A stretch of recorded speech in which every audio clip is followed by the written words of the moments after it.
Aos 8 anos, Ismael lutava para estar sentado na cadeira da sala de aula. Para ele, estar sentado a aprender o que já sabia era uma crueldade que a vida o obrigava a suportar. Desde cedo que Ismael se compreendia como o centro da vida e que o universo conspirava à sombra da sua biografia. Mas era necessário que o comportamento fosse controlado, e o psiquiatra, considerando a situação perfeitamente normal, recomendou que pontualmente o rapaz tomasse Ritalina quando se sentisse mais agitado. Ismael sentia-se sempre agitado na escola, não porque tivesse uma hiperatividade hormonal, mas pela facilidade em aprender, o que o levava ao inevitável e frustrante aborrecimento. Os comprimidos eram suficientes para o sedar, mas depois de um ano, os pais decidiram, pelo bem do miúdo, cortar as doses. O rapaz sentiu como se lhe tivessem roubado uma bengala para momentos de maior tensão da vida. Contudo, a proximidade da mãe, que o mimava de beijos e histórias à noite, facilitaram a transição do viciado para uma criança normal. Os anos decorreram com subtil normalidade até ao 8º ano, quando as classificações baixaram consideravelmente. Já não lhe bastava estar atento na aula, tinha de estudar. Mas estudar implicava ficar sentado longas horas em casa e, mais do que tudo, deparar-se com uma intrigante verdade. Não era um gênio. Era, aliás, uma criança perfeitamente normal, com as limitações intelectuais típicas da sua idade. Este conflito entre o que julgava de si e o que era a realidade intensificou-se com o afastamento da mãe quando nasceu a irmã. De repente, Ismael já não tinha os elogios de menino prodígio, nem os aplausos pelas suas acrobacias. Ismael era tão normal como o leitor. Mas esta dura realidade não era aceitável, principalmente quando alguém cresce convencendo-se de que é especial. Será que não tinha o gênio só por causa da mediania escolar? Pesquisou.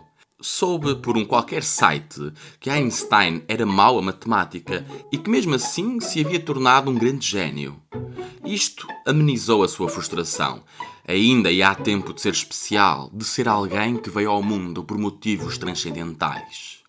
Os anos da adolescência foram cobertos da mesma vulgaridade, desempenho mediano, mediana na competência escrita e interpretação e mediocridade na compreensão lógico-dedutiva. Ainda o acompanhava a velha crença de que podia ser um gênio, apesar da sua banalidade intelectual e artística, porque tinha descoberto que alguns artistas não tinham frequentado a escola ou que simplesmente tinham sido chumbados ou expulsos. Começou, pois, a compreender que não seria uma instituição, principalmente a escola, tão limitativa e quadrada que o impediria de revelar os seus talentos. Dedicou-se então à escrita. Os típicos poemas adolescentes de amor e niilismo, escritos em segredo nos cadernos de capa preta que os guardava no caixote debaixo da cama. Por vezes, quando mostrava aos colegas, recebia a singular indiferença sobre os mesmos. As sucessivas ignorâncias e críticas que não lhe faziam, mas que ele supunha que fizessem nas costas, converteu-o num dogmático de que, afinal, o universo conspirava contra ele. Era, no final da adolescência, um incompreendido, e como escrevia para espantar o mundo com o seu gênio e o mundo se estava a foder para ele, decidiu aos poucos deixar de escrever poemas e concentrar-se noutras áreas de interesse. A doença mental. Porque, veja-se, Ismael não era capaz de ver a sua falta de talento. O que ele considerava é que tinha algum defeito que justificaria a incompreensão externa e a sua dificuldade em atingir a qualidade literária que invejava nos seus ídolos. Voltou-se para dentro e, ao remexer nas memórias da infância, lembrou-se da sua hiperatividade. Era exatamente isso. A razão pela qual era vulgar e incapaz devia-se a uma doença mental que tinha sido subvalorizada, subdiagnosticada e desvalorizada pela sociedade.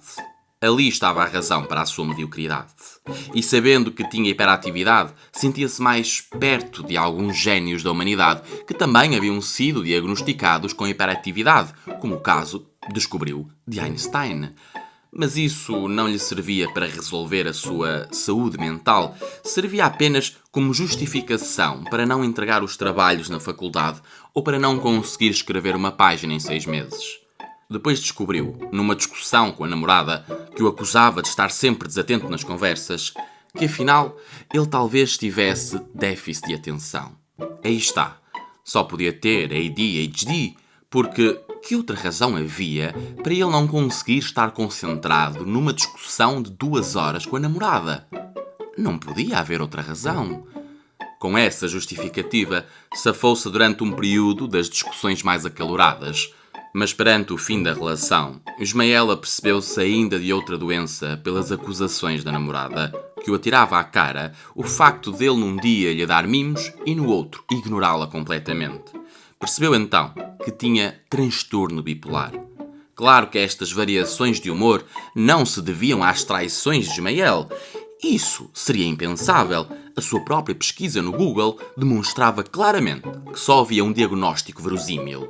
Mas a namorada, apesar da sua atração por homens frágeis, já não aguentou esta desculpa e terminou com ele. O fim de uma relação é sempre difícil e exigente. Então para Ismael foi como se lhe tivessem arrancado as entranhas e as servissem ao pequeno almoço. Ismael estava tão triste que não conseguia compreender o vazio que se concentrava dentro de si, um buraco negro que sugava toda a luz à sua volta. Era inevitável o diagnóstico: depressão. Desta vez, consultou um psiquiatra que apenas lhe receitou uns antidepressivos, mas que lhe garantiu que estava a passar por um processo de luto natural e que no caso dele não se afigurava nenhuma doença mental. Ismael consolou-se com os reboçados, mas não com a opinião médica. Procurou outro especialista que lhe repetiu o diagnóstico anterior. Foi um terceiro e o mesmo de sempre. Perante esta unanimidade, Ismael apenas podia concluir que os psiquiatras não tinham conhecimento suficiente para avaliar a sua situação especial, porque os mesmos psiquiatras não recomendavam, por exemplo, o consumo de drogas leves. Ismael discordava, com o único discurso articulado e semi-científico que ouvi da boca dele, advogando sobre os poderes curativos da ganza, as suas potencialidades económicas e a estratégia conspiradora, transgeográfica e transcultural que os governos de vários países organizaram para impedir o consumo da droga e criar uma imagem aterradora na opinião pública. Não convencido e com o potencial da internet ao seu dispor, Ismael enfatizava o seu dogma cada vez que o criticavam, tornando-se assim a sua mente numa muralha impenetrável. Anos se passaram até arranjar uma namorada que compreendia as suas doenças mentais não diagnosticadas, a ADHD, o transtorno bipolar, a depressão e agora a ansiedade, nos momentos em que o trabalho apertava e ele se tornava um incompetente. Foi assim que conheci Ismael, quando, em 5 minutos de conversa, biografou todas as suas doenças e de como era necessário consciencializar a sociedade para a saúde mental. Ele tinha por hábito, como uma espécie de testemunha de Jeová, só que das doenças mentais, aproveitar cada conversa para falar de si próprio e dos seus transtornos. Não era, que lá está, um ato de autocentrismo e negação da sua própria vulgaridade. Era antes um ato de consciencialização e de moralismo. Falamos algumas vezes, até que um dia, enquanto fazíamos um trabalho de grupo, avisei-o de que a data do trabalho terminava no dia seguinte e ainda não tinha nada dele. Contou-me, novamente, a sua bateria de doenças mentais e eu disse, a bons modos, que aquilo que eu queria era que as suas doenças mentais fossem à merda e que apenas cumprisse com a merda do trabalho. No dia seguinte, não atendeu nenhuma chamada e não cumpriu. Ismael, o doente mental, passava agora a ser um filho da puta mental. Mas sem pressas, uma semana depois, esbarrei-me contra ele e discutimos. O assunto não poderia ser outro. Quis chafar-se de levar nas orelhas, atirando uma cartada da ansiedade social, depois a da depressão, que andava em baixo e tal, depois ainda veio com a bipolaridade e que segunda-feira ele era sempre mais bipolar que nos outros dias, etc, etc. Furioso, não aguentei o idiota que tinha à minha frente, o rato em que se havia tornado, fugindo aos seus problemas, criando outros problemas maiores e inimputáveis para justificar os mais pequenos, como uma matriosca para anormais, puxando da condescendência e da pena do ouvinte para se desresponsabilizar. Foi nesse momento que o empurrei contra a porta e, no meio de tantos insultos, larguei-lhe esta. Sou hipocondríaco de merda. Perante esta acusação, Ismael parou muito sério à minha frente, cerrou os olhos e disse: tens razão. Desculpa. Apercebo-me agora que todas estas minhas doenças não são suficientes para justificar a minha falta de compromisso e competência. Tens toda a razão. Mais que essas doenças, também sou hipocondríaco. E aí tens a minha razão para não ter entregue o trabalho.